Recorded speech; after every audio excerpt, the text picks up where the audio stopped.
Como é que tu te chamas? Vene Casagrande.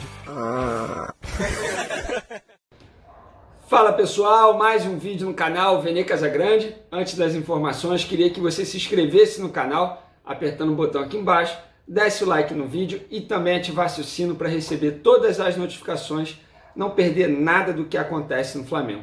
Bom, semana começando no Flamengo, depois da vitória de 4-1 para cima do Santos, goleada que o Flamengo deu no Santos no Maracanã no último domingo, o elenco rubro-negro recebeu folga nesta segunda-feira. Porém, não para todos. Arão, que se recupera de uma lesão de grau 1 na parte posterior da coxa direita, foi ao CT tanto ontem, dia de jogo, fez período integral lá de tratamento, e hoje também, segunda-feira, também fazendo tratamento em período integral. Ele recebeu a companhia de Diego que não está machucado, mas está fazendo uma preparação física especial para ficar pronto 100% fisicamente, para ficar à disposição do Rogério Ceni. E por falar nisso, vocês vão se lembrar que no começo da última semana eu falei que o departamento médico, junto com a comissão técnica e também os preparadores físicos, adotaram uma estratégia especial para aproveitar as semanas livres de treinamento da melhor maneira possível. E uma dessas estratégias é escolher um ou dois jogadores para fazerem tratamentos especiais na parte física. O Gabigol já havia feito, porque ele estava com desequilíbrio muscular, e na última semana Diego e Bruno Henrique fizeram. Esses treinamentos surtiram efeito, tanto é que Gabigol mostrou evolução dentro de campo e Bruno Henrique não só mostrou evolução na parte técnica, mas também na parte física. Inclusive ele foi eleito o melhor da partida contra o Santos, mesmo não fazendo gol. Gabigol marcou 2 gols, tudo bem, gols de pênalti, mas é gol, feio não fazer gol, mas durante o jogo, durante os 90 minutos, ele mostrou também boa movimentação, Bruno Henrique a mesma coisa. Então, internamente, os jogadores aprovaram essa preparação física especial, tanto é que no Gabigol, pelo que eu apurei ali nos bastidores, teve uma pessoa que perguntou para ele no sábado, antes ainda do jogo contra o Santos, perguntou para ele: vem cá, Gabigol, você está pronto? Ele: eu não estou pronto 100% não, eu estou pronto 1000%. Super aprovei essa ideia, essa metodologia de trabalho da comissão técnica com a gente. Então o Gabigol aprovou, o Bruno Henrique também, e o Diego vai fazer essa preparação por mais uma semana para ficar à disposição do Rogério Ceni no domingo, quando o Flamengo enfrenta o Bahia. E agora eu tenho outras informações aqui também. Muita gente me perguntou ontem na live de pós-jogo: Vene, e o PP? Lá na live eu já havia dito que seria muito difícil. Voltei a apurar nessa segunda-feira com o dirigente do Flamengo se existia a possibilidade do Flamengo estender o contrato do meia PP até o fim do Campeonato Brasileiro, pelo menos, que vai até fevereiro. Já que ele não estava sendo muito utilizado, voltou agora a ser utilizado por Rogério Ceni. Se eu não me engano, já entrou em 2 partidas com o Rogério Ceni.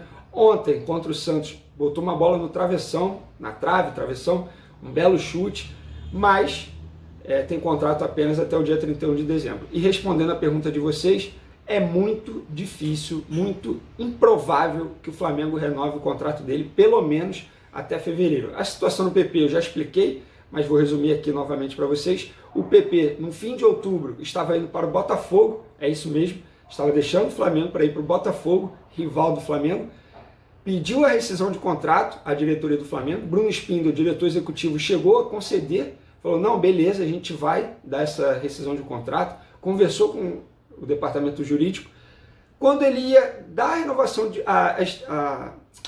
a quebra de contrato para o meia PP, ele perguntou: PP, mas vem cá, você está saindo do Flamengo, está indo para onde? O PP, de uma forma inocente, falou: estou indo para o Botafogo. A partir dali, o cenário mudou. O Flamengo voltou atrás e decidiu ficar com o jogador pelo menos até o dia 31 de dezembro, que é quando acaba o contrato dele. E sobre a renovação de contrato, repito, muito improvável que aconteça pelo menos uma renovação até o fim do Campeonato Brasileiro, que é em fevereiro. Outra situação que eu quero falar para vocês é envolvendo o zagueiro Natan. É isso mesmo, o Natan, jovem promessa das categorias de base do Flamengo, destaque, não é titular atualmente com o Rogério Ceni, porém tem um apoio da torcida rubro-negra. Muitos torcedores pedem o Natan como titular absoluto. Ele foi titular contra o Santos porque, na verdade, o Gustavo Henrique estava suspenso, porque vocês vão se lembrar, o Gustavo Henrique, antes do jogo contra o Santos, ele foi escolhido para ser dupla de zaga do Rodrigo Caio nos 2 últimos jogos. E contra o Botafogo, ele acabou levando cartão vermelho. Para mim, não foi culpa dele, para mim foi um erro de marcação do volante William Arão, e ele acabou fazendo a falta ali. Ele trocou a expulsão dele por um gol, a verdade é essa. Se ele não fazia aquela falta, a chance do Botafogo empatar nos minutos finais era muito grande. Então ele fez a falta, foi expulso e com isso suspenso para o jogo contra o Santos. O Natan foi escolhido para ser dupla de zaga do Rodrigo Caio. Jovem promessa, como eu já disse, destaque, renovou recentemente. Está com 19 anos, 11 jogos pela equipe profissional do Flamengo, tem um gol, contrato até 2024, dezembro de 2024, e uma multa rescisória de 70 milhões de euros, cerca de 450 milhões de reais. E recentemente, o Torino da Itália deu uma sondada no jovem zagueiro Natan. Como é que foi feita essa situação? Para vocês não acharem que isso é empresário querendo valorizar o jogador. Não foi nada disso, até porque o empresário ele nem estava no meio da história. Os empresários oficiais do Natan nem ficaram sabendo disso de uma forma direta. O que aconteceu? O Torino da Itália autorizou um representante brasileiro a buscar um zagueiro no futebol brasileiro. Zagueiros que estejam se destacando. Não só o Natan foi sondado, eu soube que o Murilo, outro zagueiro brasileiro, também foi sondado. O Natan foi sondado por esse agente brasileiro. O nome dele é Gilvan Costa. Uma fonte me passou e eu fui apurar. Liguei para o Gilvan e o Gilvan confirmou a informação. Ele me garantiu que não teve proposta oficial, nada disso, mas confirmou a informação dizendo que o Torino, de fato, tem o Natan no radar. Ou seja, não quer dizer que futuramente irá fazer uma proposta pelo jovem zagueiro, pode fazer futuramente, mas está no radar. É normal isso acontecer, porém é uma informação que eu tenho e eu estou trazendo aqui para vocês. Então, Natan, 19 anos, zagueiro do Flamengo, destaque das categorias de base, promessa, joia rubro-negra, está na mira do Torino da Itália. Se o Torino irá fazer uma proposta nos próximos dias, na próxima janela de transferência, eu não posso dizer isso, eu estaria sendo leviano. O que eu posso garantir para vocês é o que o Gilvan Costa, inclusive, confirmou para mim. O Gilvan Costa é o empresário do Nenê, por exemplo, do Fluminense. É um cara que tem bom conhecimento aí no mercado da bola e ele está autorizado pelo Torino a sondar zagueiros no futebol brasileiro e também no mundo afora. E no futebol brasileiro, um desses zagueiros sondados foi o Natan. Mas como eu disse, ele tem uma multa rescisória alta, tem um contrato longo. Acho difícil que o Flamengo facilite uma saída dele. Por exemplo, o Léo Duarte saiu por em torno de 10 milhões de euros. Acho que menos que isso, o Flamengo não negocia o jovem zagueiro Natan, principalmente por causa da idade, né? 19 anos. Teoricamente, o Léo Duarte saiu mais velho, ou seja... Então, isso tudo é levado em consideração, todo esse contexto é levado em consideração na hora da diretoria do Flamengo aceitar negociar um jogador ou não. Mas a informação que eu tenho é essa, o Torino da Itália está aí de olho no Natan. Natan está no radar da equipe italiana. E para finalizar, muita gente também me perguntando sobre Diego Alves, atualização sobre Diego Alves. É o seguinte, ontem vocês puderam ver no jogo que o Gabigol, de uma forma explícita, mostrou apoio ao goleiro Diego Alves. Como? Ele fez o gol e fez questão de correr o campo inteiro para ir dar um abraço no Diego Alves e comemorou fazendo aquele estilo dele, o Diego Alves também fez. Então ali foi uma demonstração de apoio ao goleiro Diego Alves, que tem contrato até o dia 31 de dezembro e a renovação está muito difícil de acontecer. Muito pouco provável que aconteça.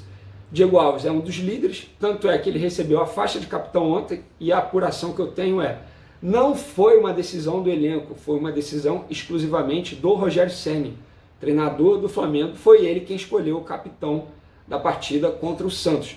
E a verdade seja dita, o Everton Ribeiro, ele pode ser um craque, ele é um craque, é um gênio da bola, porém ele não tem nenhum perfil de capitão durante os 90 minutos. Inclusive, a informação que eu tenho é que nos tempos que o Flamengo tinha um psicólogo na comissão técnica, o psicólogo falava isso abertamente. Internamente a avaliação dele era, o Everton Ribeiro é um líder técnico, mas não tem características para ser um capitão. O Rogério Ceni, na minha opinião, fez certo. Pegou a faixa do Everton Ribeiro e deu para o Diego Alves, que tem muito mais postura de capitão ali em torno das partidas, não só durante a partida, mas antes e depois também, quem fala também no vestiário, é basicamente o papel que o Rafinha fazia, mesmo sem a faixa de capitão. Então acho que o Rogério Ceni fez certo. Mas essa postura de dar faixa foi exclusivamente do Rogério Ceni, não foi do elenco. Conversei com uma pessoa da diretoria do Flamengo para entender se esse apoio dos jogadores, inclusive o Bruno Henrique deu entrevista na saída de campo, deu entrevista à TV Globo, falou sobre isso, dizendo que queria a renovação do Diego Alves. E eu fui conversar com uma pessoa da diretoria do Flamengo para saber se esse apoio explícito do elenco poderia mudar algum cenário na renovação de contrato. E ele me respondeu o seguinte: a proposta que ele, Diego Alves, tem em mãos já é muito boa. Pelo histórico da diretoria, você sabe, Vene, que ceder à pressão não é o perfil. Alguns ali não dão o menor valor para isso. Para isso o quê? Pressão em rede social, pressão de jogador. Fazem o que tem convicção, como deve ser. Então, essa foi a declaração. A pessoa foi simples e direta quando eu perguntei: vem cá, esse apoio explícito dos jogadores, dos companheiros a Diego Alves pode mudar algum cenário? A pessoa simplesmente me respondeu isso. Foi simples e direto.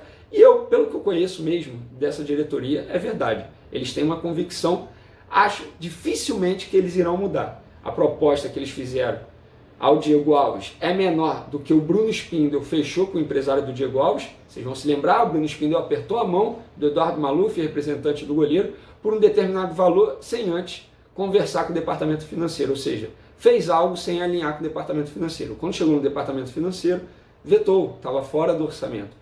Então eu acho que está certo, não pode comprometer a parte financeira, a saúde financeira de um clube por conta de um jogador. O errado, nesse caso, é o departamento de futebol, ao fechar um valor com o goleiro sem conversar antes com o departamento financeiro. Agora, a proposta está nas mãos do goleiro. Se ele vai aceitar ou não, eu acho que não. Mas no futebol tudo pode acontecer. Então, eu digo aí que o goleiro Diego Alves está com 1,5 pé fora do Flamengo. Esse meio pode virar 2, só que muito pouco tempo, acho pouco provável que o Diego Alves volte atrás e aceite essa proposta, que é bem menor. O que Bruno Spindel fechou com ele anteriormente, um contrato aí de em torno de R$700 mil por mês por 2 anos, e o Flamengo ofereceu menos que isso por 1 ano de contrato. Então essa é a diferença. Resta saber agora se o Diego Alves irá aceitar ou não. Mas essas são as informações de momento no Flamengo. Prometo trazer mais vídeo para vocês. Amanhã, dia importantíssimo no Flamengo, vai ter votação para votar o orçamento da temporada 2021. Vou fazer um vídeo trazendo todos os detalhes desse orçamento de 2021 e vou trazer aqui para vocês. É isso, pessoal. Um abraço. Até logo. Continue acompanhando o canal. Não deixe de se inscrever, é só apertar o botão aqui embaixo. Dê o like no vídeo, compartilha com os amigos e tamo junto. Valeu!